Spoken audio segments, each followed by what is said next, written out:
Broadcasting Company. DZRH, member, kapisanan ng mga broadcaster ng Pilipinas. Teka, mahina yata yung kalembang natin. Oras sa Bishop Joel Porlares, alas 4:11. RH Break Time!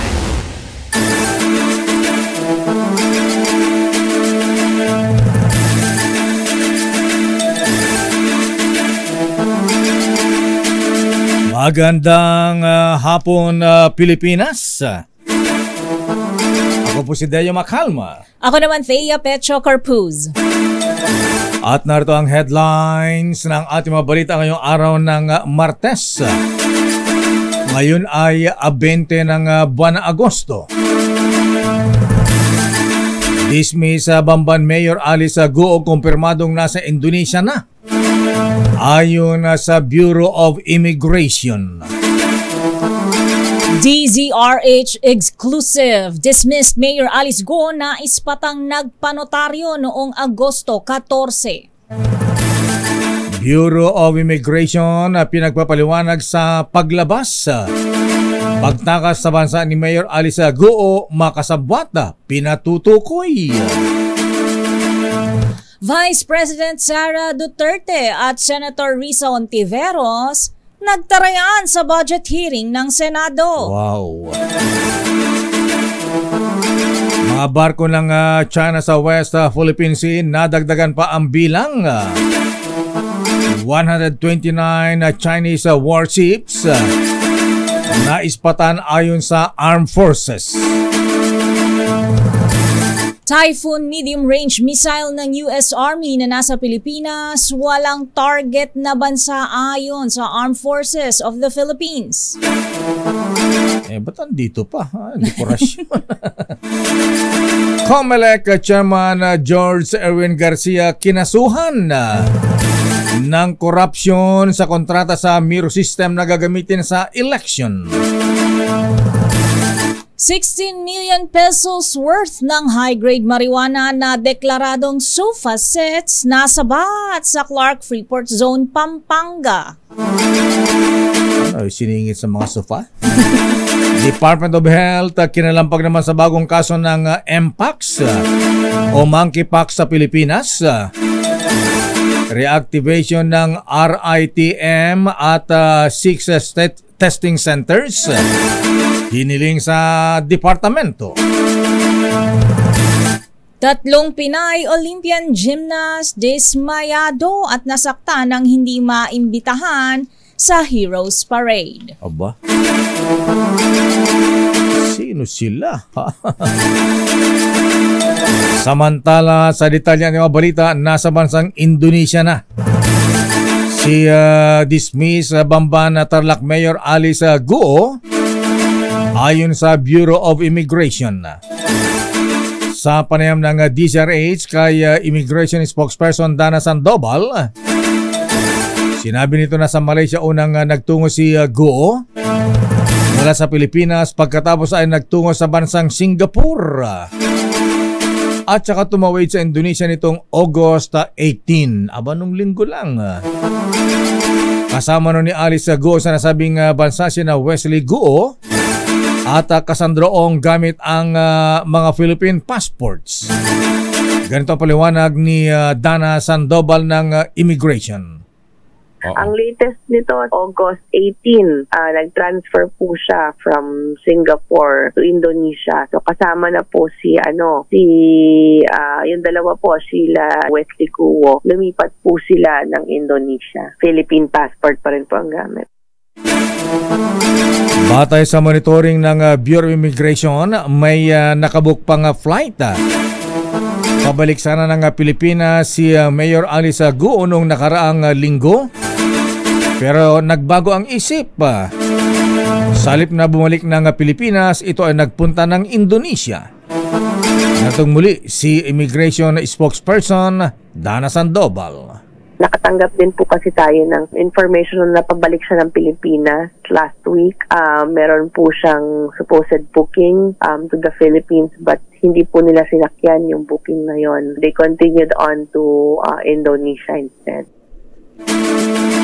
Kaugnay ng balitang yan, hindi inaalis ng Bureau of Immigration ang posibilidad na may tumulong na local authorities o opisyal na sa sinibak na mayora ng Bamban Tarlac na si Alice Guo para makasibat.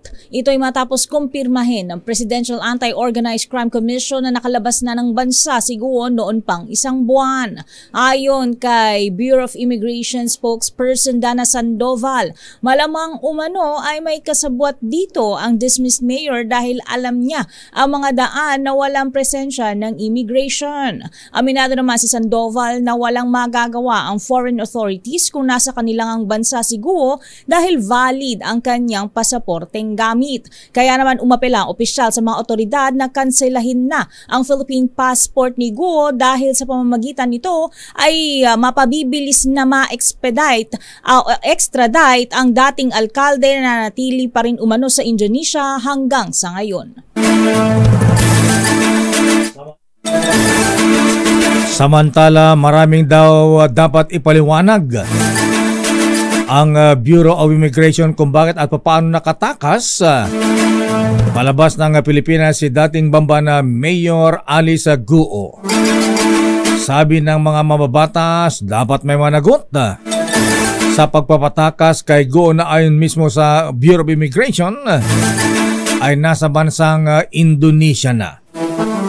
Sinabi ni Lanao del Norte Congressman Muhammad Khalid Dimaporo, imposible na nakalabas ng Pilipinas si Guo nang walang kasabwat o tumulong sa kanya. Sinabi ng kongresista na dapat matukoy kung sino-sino ang mga tumulong kay Guo at dapat patawan ng karapat-dapat na kaparusahan. Samantala, kinukumpirma na ng Philippine National Police sa mga foreign counterpart nito kung totoong nakaalis na ng bansa si Alice Guo. Posible umanong nakalabas si Guo sa pamamagitan ng backdoor channel dahil hindi ito natunugan ng iba't ibang law enforcement agency. Sinabi naman ni PNP spokesperson Police Colonel Jean Fajardo na maaaring ipakansela ng mga otoridad ang passport ni Guo para tuluyan siyang mapauwi sa bansa. Samantala, hindi inialis ng PNP ang posibilidad na nasa Pilipinas pa rin ng na-dismiss na alkalde ng Bamban Tarlac. Inumpirma naman ng abogadong nag-notaryo sa counter affidavit ni dismissed Mayor Bamban Tarlac Alice Guo na nakita ito ng personal noong nakalipas na linggo. Sa panayam ng DCRH kay Attorney Elmer Galicia, sinabi nito kung paano nakarating sa kanya opisina si Guo. Ayon kay Atty. Galicia, mag-alas 7 ng gabi noong nakalipas na Miyerkules ng gabi, August 14, nang i-refer sa kanya ng kasamang si Alan, ang isang individual na gusto raw magpanotaryo. Gandang paliwanag ni Atty. Galicia. Galing po ako nun sa Baliwag. Umuwi po ako ng San Jose del Monte. Doon naman ako nakatira. Dumaan ako sa office. Opo. Tapos yun po, wala naman akong kaalam-alam kung ano yun. Tinawag po ako nung pagka-park po ng sasakyan ko ganyan, tinawag po ako at pinalapit yung sa sasakyan. Tapos pinakitinuro po sa akin kung si Mayor pala yun. Sinabi ni Atty. Galicia na isinagawa ang pag-notaryo sa affidavit ni Guo habang ito ay nasa loob ng kanyang sasakyan. Suot ang itim na sombrero, puting damit at jeans. Na nagsabing wala daw siyang malapitan kaya sa kanya siya nagpanotaryo. Natong muli si Atty. Galicia. Ay sabi ko po, Mayor, sabi niya sa akin, alis na lang po. Pasensya na po kayo, attorney, wala na po akong malapitan. Wala na pong gustong tumulong sa akin. Masyado na po akong masama sa itsura ng mga tao. So, ako naman po, meron po talaga akong soft spot sa ganyan dahil bilang lawyer po naman ang mahihirap. Hindi naman po mayayaman ng mga kapatid na nire-represent ko. Pakiramdam ko po nangangailangan ng tulong itong tao, ba't ko naman po i-deny? Hindi na raw buwaba sa kanyang kotse si Mayor Guo. Pero sinabi ni Atty. Galicia na nag-notaryo siya sa counter affidavit na hindi rin niya ito pinagbayad. Aba, libre. Wait ni attorney. Una rito inanunsyo ni Senator Risa Ontiveros na nakalabas na ng Pilipinas si Guo noong pang July 17. Pero sinasabi naman ng abogado na noong sinasabi ni Senator Risa na nasa labas ng Pilipinas ay nasa bansa pa. At nakita niya mismo noong Miyerkules ng gabi, August 14.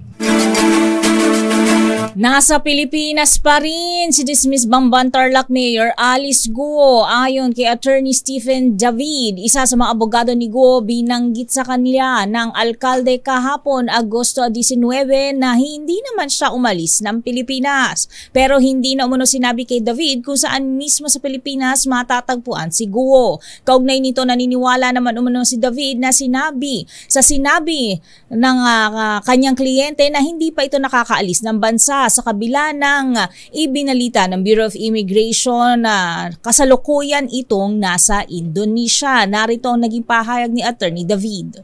Kahapon, hindi naman niya sinasabi. Basta yun pa rin ang posisyon. Kasi bakit ko gusto ma-validate kung talaga nasa abroad siya? Kasi ako kailangan ko yung depensa niya, di ba? Kasi gusto kong makita talaga yung katotohanan dito. Kung talagang nasa ibang bansa siya, ang i-advise ko sa kanya, kung talaga nandun na siya, pumunta na lang siya sa isang bansa na mayroong political asylum.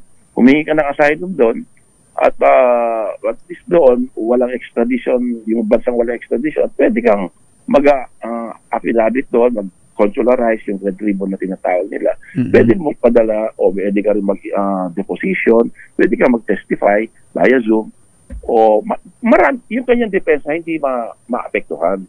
Kaya ngayon lang talaga gusto ko talaga i-clear. Nandito ba sa Pilipinas o wala? Pero talagang assurance sa akin nasa Pilipinas siya.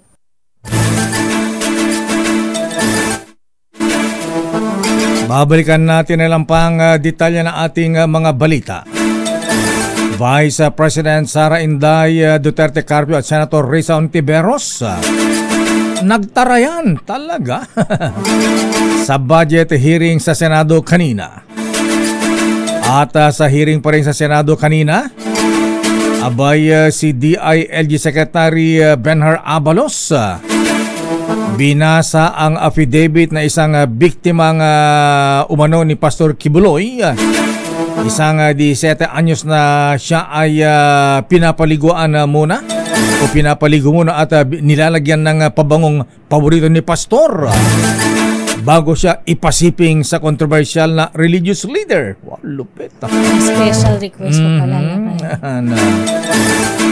Sabi kanina kung ano daw yung naka-schedule o kaya liligo mo na at gagamitin yung paboritong pabango ni Pastor. Yun at yun lang. Anong pabango kaya yan? Chanel? Bulgari? Versace? Ano ba yung alin doon lakay? Yung kay Joel Cruz, aficionado. Samantala, medium range missile ng US Army na nasa Pilipinas. Wala daw target na bansa ayon sa militar. Ala pa ba't pag ginagawa niyan? Dekorasyon.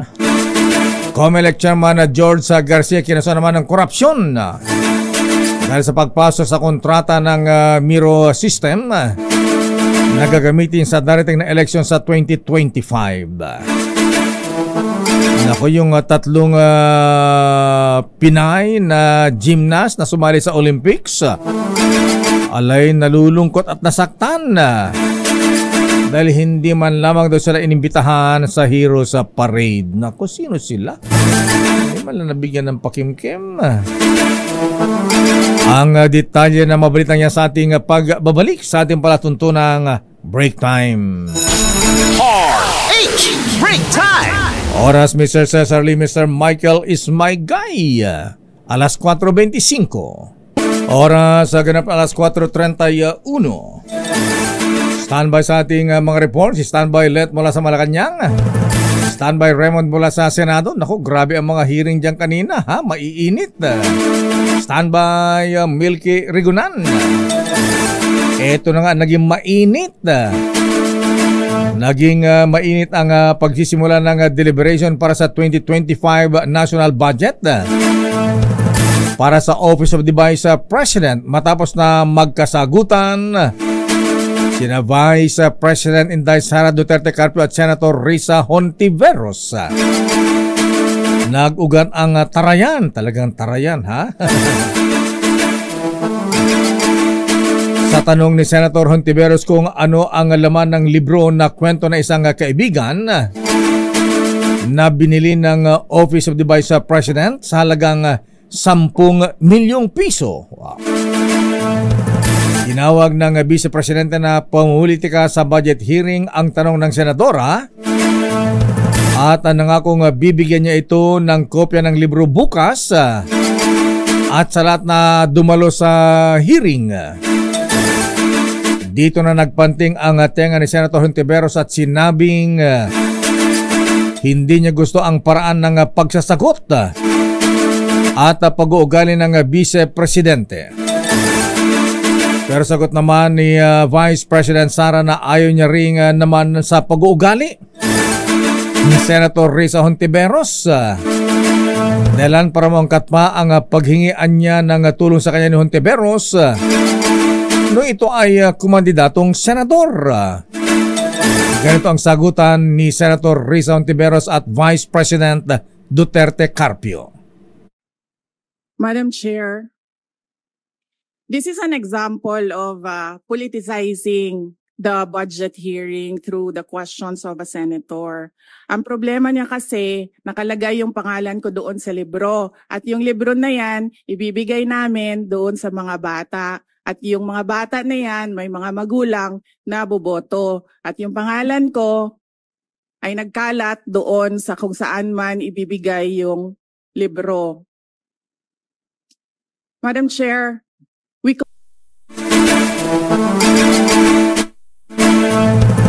pero sa kabila ng ganitong mainit na sagutan ng Senator Hontiveros at Vice President Sara Duterte, agad namang inaprubahan ang budget ng Office of the Vice President para sa taong 2025.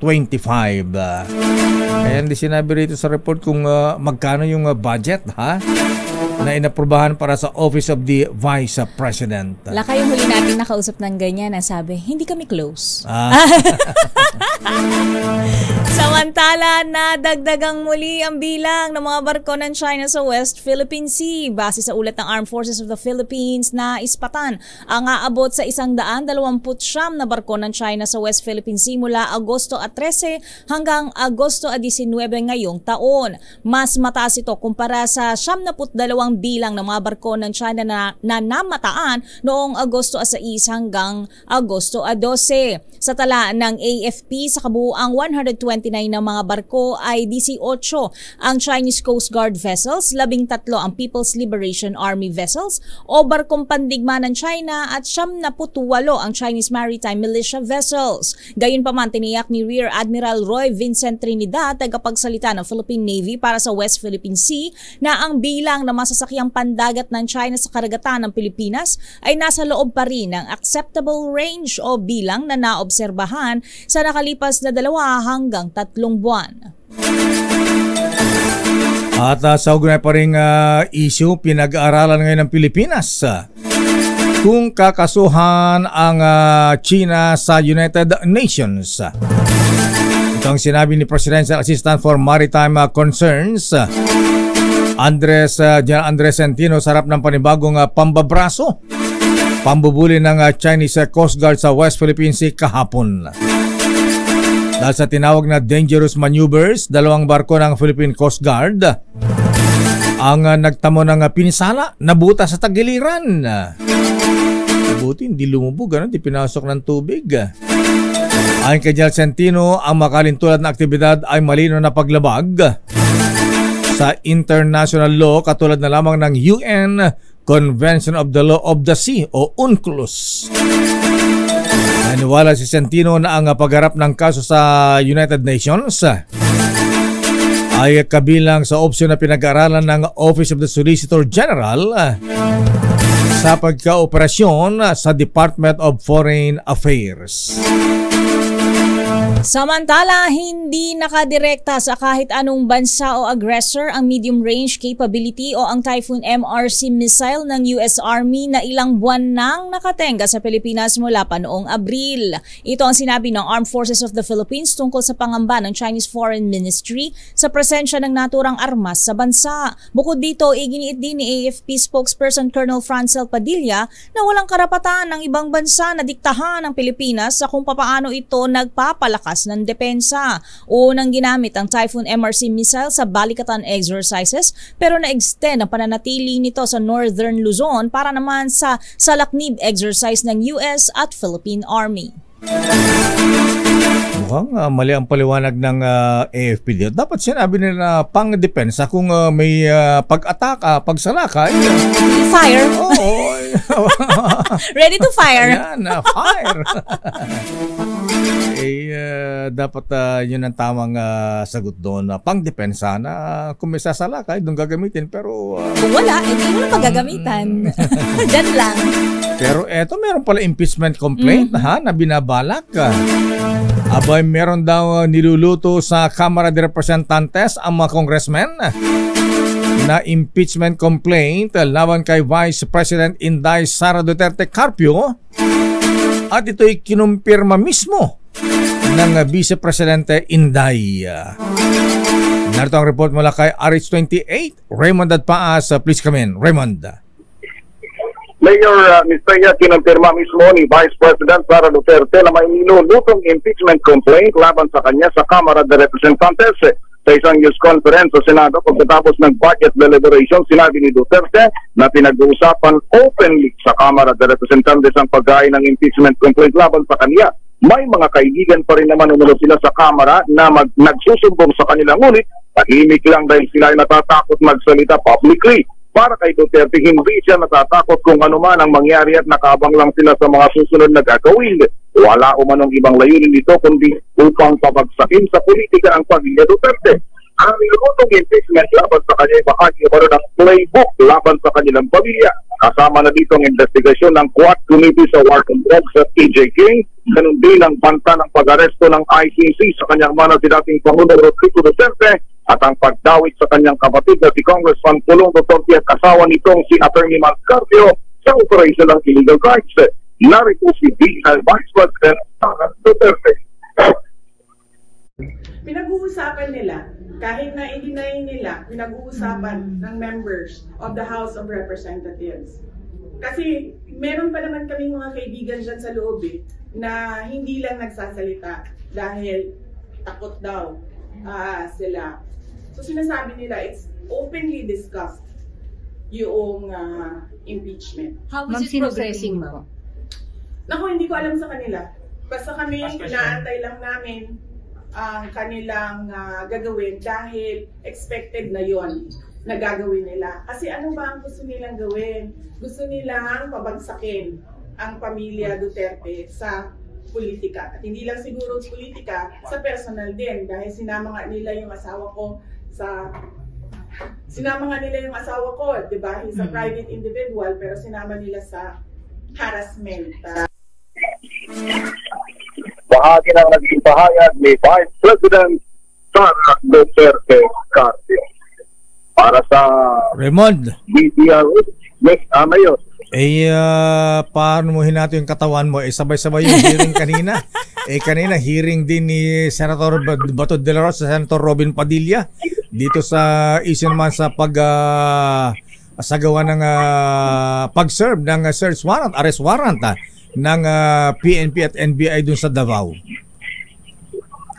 Oo, Mayor. Dito yung humarap naman si Secretary Leonard Abalos at mga opisyal ng PNP. Meron pang mga galing sa Davao at National Police Commission.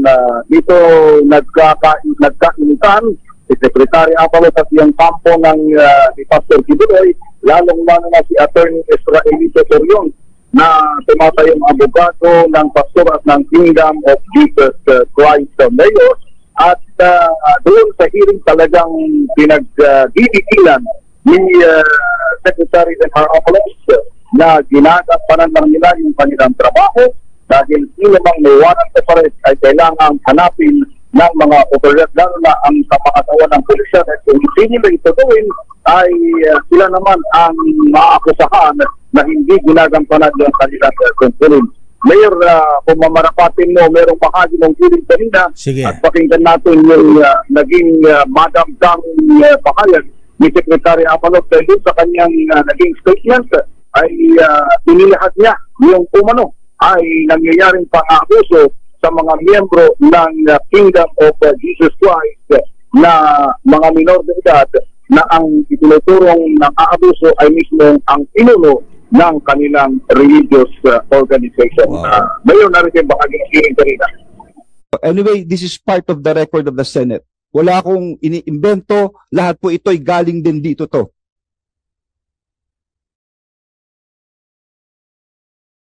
Noong itutuloy na dapat ang pagmamasahe, tumayo siya at umupo sa harap ko.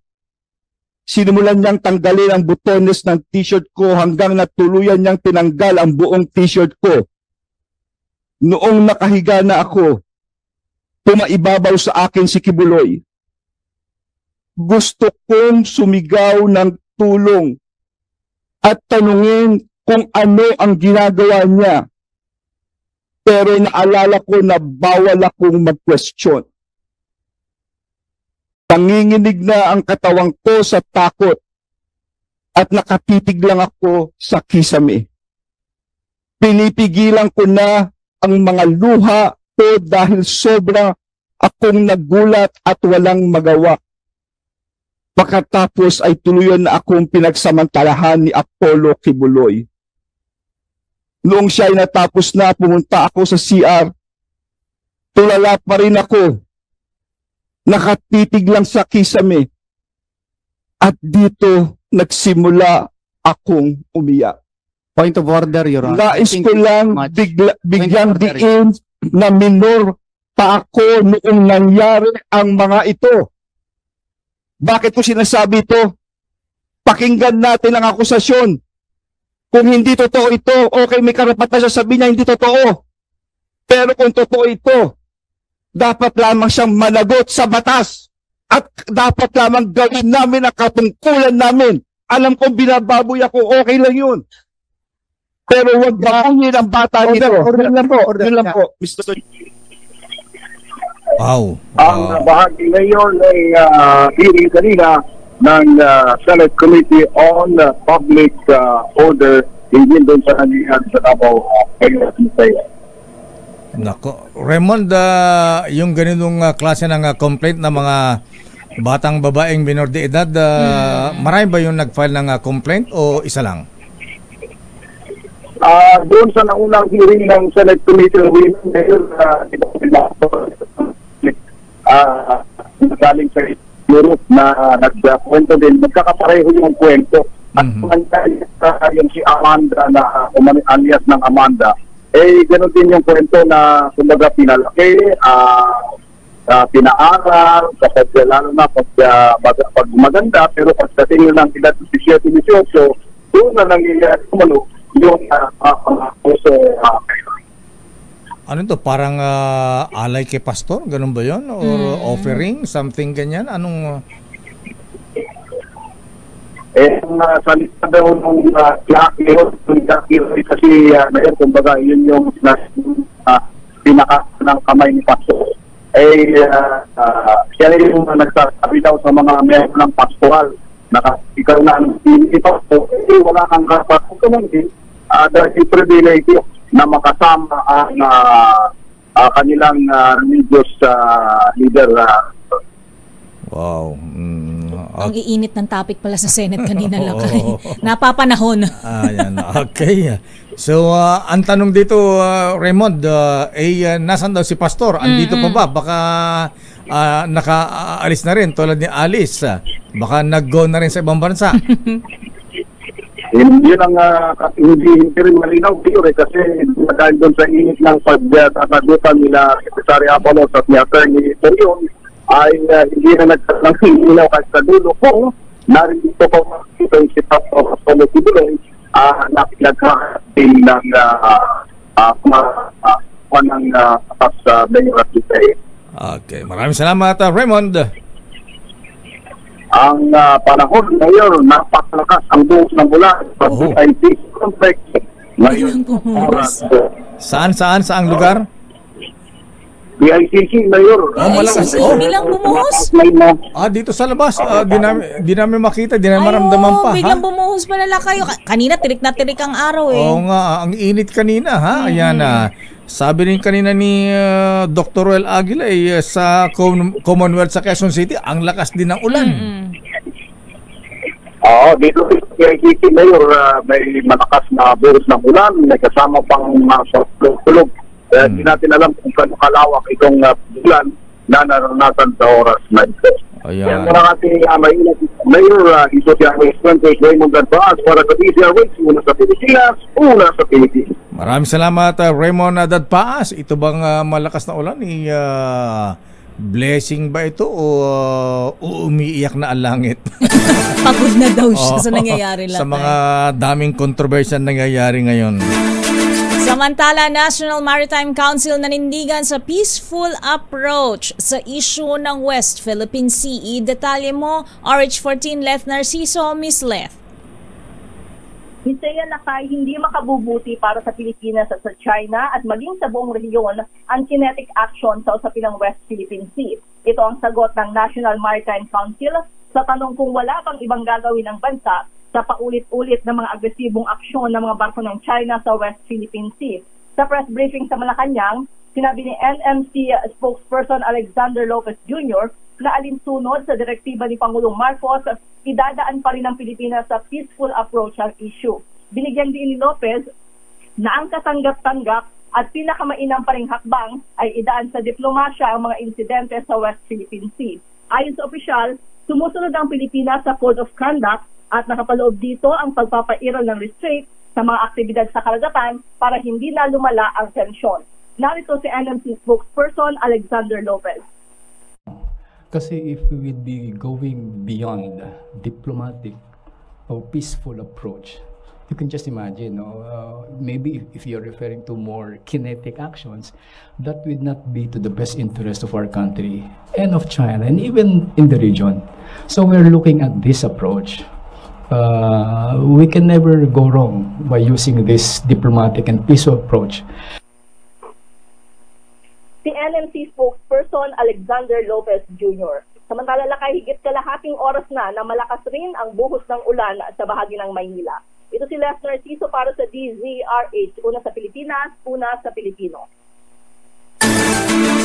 Maraming salamat, Leth Narciso. Okay lang na umulan, wag lang bumaha. At wag magbagsakan ng mga puno at poste, Lakay. At saka wag lang, okay lang na kumulog, wag lang kumidlat. Ayun, oo. Raindrops are falling on my head.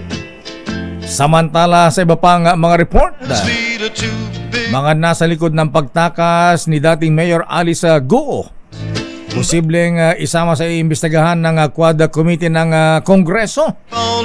Abay, minatanggap akong report ng ating bubit manang Milky, ha? Abay, may sinasabi naman na meron daw kadobol si Alice Guo at dalawa. Oo. Nagpagupit at hindi nagme-make up. Aba, totoo ba ito? Yun daw nagpunta sa Indonesia, baka double daw ni Mayor Alice Guo. Kaya pala sinasabi ni matigas yung lawyer niyang si Attorney Stephen David, ha? Na andito lang sa Pilipinas si Mayor Alice Guo. Ano yan? A decoy? Ganun ba yan? Anyway, alamin natin report mula kay Aris number 12. Milky Regunan Piscamen. Milky. Lakay, at kaya ikukonsidera ng Quad Committee ang pag-iimbestiga sa mga sangkot sa pagpapatakas kay dating Banban Tarlac Mayor Alice Guo palabas ng bansa. Ayon kay Tigog Party List Representative Jude Asidre, kasama ang Pogo sa mga iniimbestigahan ng Quadcom, bukod sa illegal drugs at extrajudicial killings. Sabi ni Asidre, posibleng pag-aralan ng Quadcom na imbestigahan ang pagpapatakas kay Guo dahil may kaugnayan ng kaso sa Pogo at malinaw na ito ay syndicated effort o plinano ang pagpapatakas kasabwat ang ilang mga taga-gobyerno. Narito ang pahayag ni Congressman Jude Asidre. Sinasabi niya palagi, no, flight is admission of guilt. So, itong nangyari na nawala si Alice Guo, pagpapatunay lang na mas kailangan natin paigtingin ang pag-iimbestiga. Probably not as a separate investigation, but definitely something that the Quadcom needs to also study and to also investigate. Kasi makikita, katulad yung sinabi ni Kong Jay, no, hindi naman ito mangyayari nang walang kooperasyon ng ilan sa gobyerno o merong may pumalya sa gobyerno. Una rito ay ginita mga mambabatas, dapat magpaliwanag ang Bureau of Immigration kung bakit nakatakas palabas ng bansa si Alice Guo. Nagbanta ang mga mambabatas lakay, nahaharangin ang budget ng BI sa 2025 kung walang malinaw na mga paliwanag. September 5 na kayo ang budget hearing ng Department of Justice kung saan ang BI ay attached agency ng DOJ. Ako si Neil Greguna, nagulat para sa DCRH, una sa Pilipinas, una sa Pilipino. Ikaw man ang Milky, kumusta nga pala ang panahon dyan sa Quezon City? Malakas din ba ulan dyan sa Kongreso?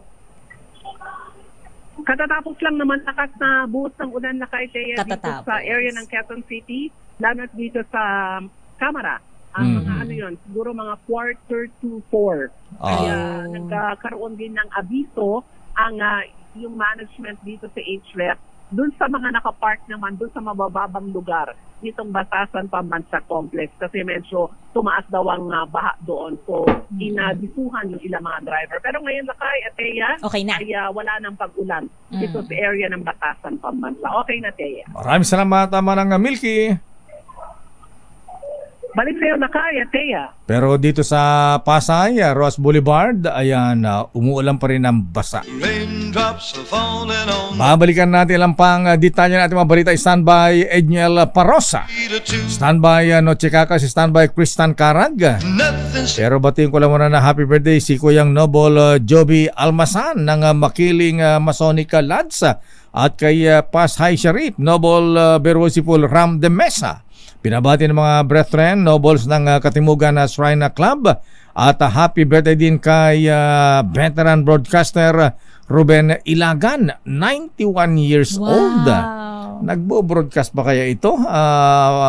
Para Eric Balcos ng Pagcor. Ha? Ayan. Happy birthday din kay Mr. Jan Chito Trinidad at sa kanya anak na si Luis.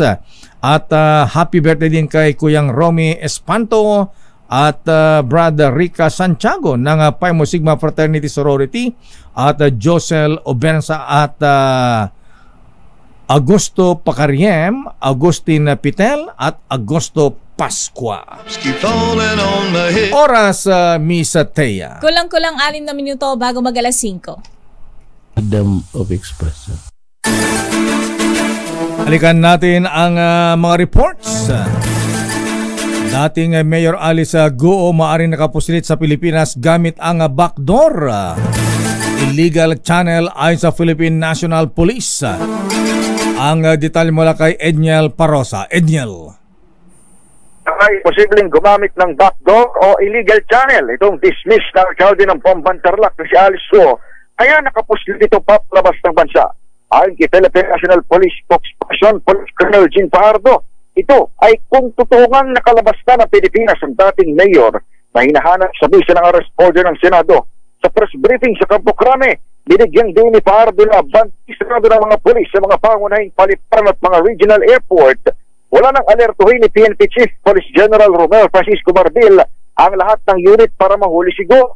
Malabo rin para kay Fajardo may opisyal ng gobyernong tutulong sa alkalde dahil sa bigat ng kasong tinututukan ng halos lahat ng mga Pilipino. Sa kabila nito, tiniyak ng tagapagsalita ng pambansang pulisya na malalagot sa criminal administrative liability kasi namang mapatutunayang umalalay sa alkaldeng iniuugnay sa illegal na pogo o scam hub sa Bambara.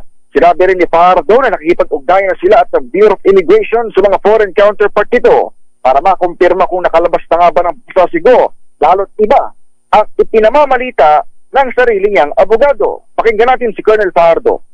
Kasi under po sa kanila yung AID. But again, sabi ko nga, I don't think a public officer na ganito kalaki, kahigh profile po yung case would even attempt to help a individual, particularly doon po sa estado po ni Mayor Ho. But I don't want to preempt po yung gagawin investigation.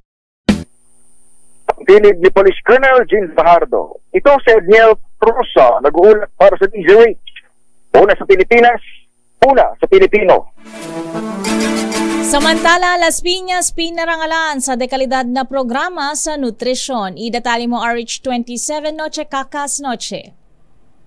At lakay ginawaran ng mga parangal ang Las Piñas City dahil sa dekalidad at epektibong programa ng nutrisyon para sa kapakanan ng mga residente sa lungsod. Personal na tinanggap ni Vice Mayor April Aguilar tama si City Nutrition Office Head Dr. Julio Javier ang Certificate of Quality Nutrition Program at ang Most Improved LGU in the implementation of the Mandatory Food Fortification Program Awards para sa natatanging implementasyon ng 2023 Nutrition Program Management sa Las Piñas City. Ang Certificate of Quality Nutrition Program ay iginawad sa Nutrition Honor Awardees na nagpamalas ng pangkalahatang pagsunod sa mga itinakdang pamantayang nutrisyon tungo sa napaka-epektibong pamamahala ng nutrition program ng kanilang 2023 Local Nutrition Action Plan. Kinilala rin ang Las Piñas City sa mas bumuti pang performance nito kung kaya natiyak ang higit 90% na retail outlets sa bebenta ng iodized salt at vitamin A fortified cooking oil at ang paggamit ng vitamin A fortified flour ng mga bakery owners sa naturang syudad. Samantala, Lakay, patuloy pa rin tayong nakakaranas ng ambo na lang dito sa may Baclaran na Parañaque. RH27 na Chikakas, DZRH. Una sa Pilipinas, una sa Pilipino. Salamat, Noche Kakas, sa kinasuhan. Kinasuhan na si COMELEC Chairman George Garcia ng paglabag sa Anti-Graft and Corrupt Practices Act at iba pang kaso sa Ombudsman, at ang nagsampa ng kaso ay si dating Caloocan Congressman Edgar Egay Erice. Ito kaugnay sa kontrobersyal na kontrata sa South Korean company na Miro Systems na gagamitin sa 2025 elections. Kasamang kinasuhan ng korupsyon ang mga miyembro ng Bids and Awards Committee ng COMELEC na nasa likod ng Miro Deal Joint Venture. Ayon kay Erice, hindi mo na siya titigil hanggat hindi na i-impeach ang opisyal ng COMELEC na sangkot sa nasabing kontrata. Sabi ni Erice, dapat anya ay protektahan ang milyon-milyong pera ng bayan at hindi magamit sa hocus-pocus na kontrata ng Miro System. Sinabi ni Erice na ginagamit lamang umano ni Garcia si Pangulong Bongbong Marcos para tulungan siya dahil hindi niya kaya ni Garcia na protektahan ang kanyang sarili. Samantala, nasabat ng Philippine National Police Aviation Security Group ang 2 bulto ng high-grade marijuana o kush na nakatago sa 2 crates na deklaradong sofa set sa Clark Freeport Zone sa Pampanga. Ayon kay PNP Aviation Security Group Chief Police Brigadier General Christopher Abrahano, nasa 16.1 million pesos na halaga ng illegal na droga ang laman ng shipment na galing umano sa Bangkok, Thailand. Nadiskubre sa X-ray scan inspection at paneling operation ng Narcotics Detection Dog ang 23 plastic bag ng tig 10 kilo ng pinagbabawal na gamot sa 2 crates. Makakasuhan ng paglabag sa Comprehensive Dangerous Drugs Act ang consignee na taga Hermosa, Bataan. Samantala, dismayado ata nasaktan ang 3 Pinay Olympian gymnast nang hindi sila maimbitahan. Ba't naman sila iniwan? Sa hero sa parade na inihandog sa mga sumabak sa Paris Olympics. Kinumpirma ni Levi Jung Rubibar na hindi man lang sila inimbitahan para dumalo sa Grand Homecoming Parade noong August 14 sa Maynila at makatagpo si Pangulong Bongbong Marcos sa Malacanang. Idinaan ni Ruby Bar ang kanyang sama ng loob sa TikTok dahil sinikap naman niyang alamin kung totoong meron inihandang parada para sa kanilang mga Olympians. Sadya umanong walang malinaw na komunikasyon kaya hindi sila nakadalo sa parada. Kabilang din si Pinay gymnast Alea Finegan at Emma Malabuyo. Ipinakita pa ni Ruby Bar ang screenshots ng usapan nila ni Gymnastics Association of the Philippines President Cynthia Carrion na nagsabing ang parada daw ay para lamang sa mga atletang nakakuha ng medalya sa Paris Olympics. At sa iba pang balita sa sports, sa Gilas Women susubukang makabawi sa laro laban sa Hungary. Kristan Karag sa detalye. Kristan. Nakaideyot at ng kainmamayang gabi ng Gilas Pilipinas na masungkit ang kanilang unang panalo sa pre-qualifying tournament ng 2026 FIBA Women's World Cup na ginaganap ngayon sa Rwanda. Makaharap ng mga Pinay mamayang gabi ang mga pambato ng Hungary. Parehas na natalo ang Pilipinas at Hungary sa kanilang unang laro sa torneo. Maya nakahapon, tinalo ng Brazil ang Gilas Pilipinas Women sa score ng 7-7-74. Sa naganap na laro, nakapagtanas 18 points at 21 rebounds si Jack Animam, habang nagdagdag ng 14 points si April Bernardino para sa Gilas Women na muntikan na manalo sa Brazil na ikawalo sa Women's Basketball World Ranking. Kailangan manalo ng Gilas Women sa kanilang laro mamayang gabi sa laban sa Hungary para may chance pa sila na umusad sa semifinals ng torneo at makapasok sa susunod na FIBA Women's World Cup.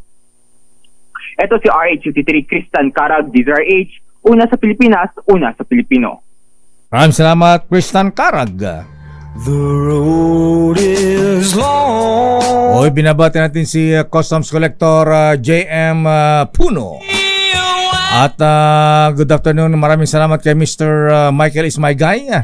Magkano lakay? Ang palitan ng dolar nagsara sa halagang 56 pesos and 55 centavos ba? Wow, matataga. Lumalakas ang piso. At yan ang kabuuan nating palatuntunang magandang hapon din kay Aling Mila sa Lechon Barong at si Romel Cabanela at Kuyang Ben Alegre. Ako po si Denyo Makalma. Ako naman Theo Pecho Corpuz. Mga balansyadong balita susunod na. Chairman of the Board Henry Uri at Miss Kay. Filipino citizen. Nasa Pinas. Nasa Pinas, hindi tumatakas. Walang tatakasan. Walang kadobol ko yung Ben Alegre. Miss Karen Oyong. Ingat. Bye-bye.